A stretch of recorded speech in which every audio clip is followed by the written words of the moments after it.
Today's lesson is on Kepler's 3 laws of planetary motion. Kepler's planet what now? Well, let's break down what that means.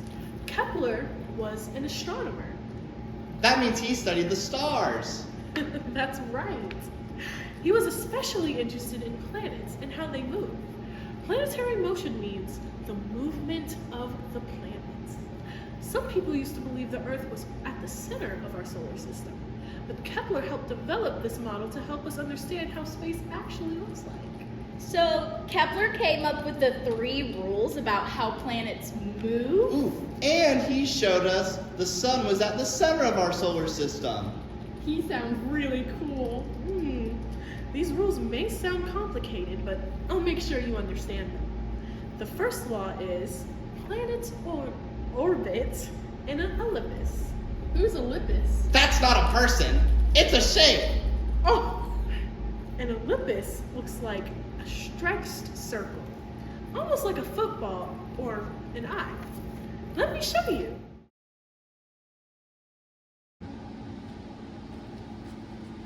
This is what an ellipse looks like. Ooh. And these are the focal points. And these are the focal points. Oh. The focal points are super important. We put whatever our planet is orbiting at one of the focal points, and we leave the other one blank.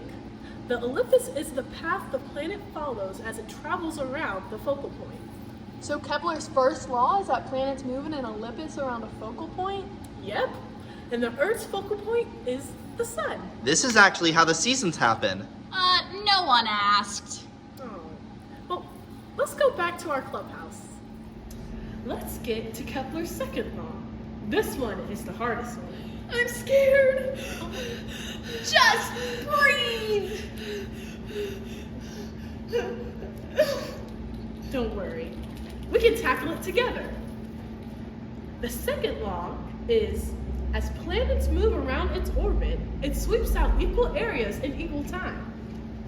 So many words. Oh, don't worry.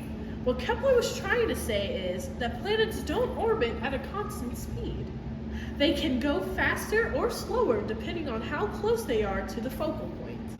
Wow, that's so cool. His third law helps us understand his second law. His third law says the planet's distance from the sun is directly related to its distance from a focal point. That's the longest one yet. But it's also the easiest to understand. Planets can go faster or slower depending on how far they are. Let's use our Earth for an example. When the Earth is closer to its focal point, it goes faster. And when it's further away, it goes slower. Ooh, is the focal point our sun? Yeah, That must be why summer break feels so short. probably. But how do we know all this is right? People used to believe that the Earth was at the center of our solar system. Well, that's a good question. A famous astronomer named Isaac Newton used Kepler's theories to create the model that helps us understand gravity. We still use that model to this day. Wow, that's so cool. Now to review. Holden, what was Kepler's first law? Planets orbit in an ellipse, which is like a stretched circle. That's right. Now AJ, what was the second one? That planets can change speed depending on their distance from the focal point. Perfect. And Brooklyn, can you finish us off?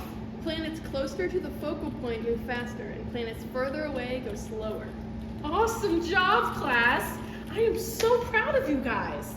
Now what do you say we go get some ice cream? Yeah! Ice cream! Chocolate, chocolate, chocolate, chocolate, chocolate, chocolate. I want strawberries. I want strawberries! No, stop it! No! Yeah. Ow! Puppet broke.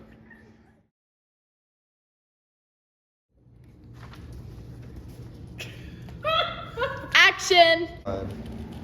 Okay. Oh.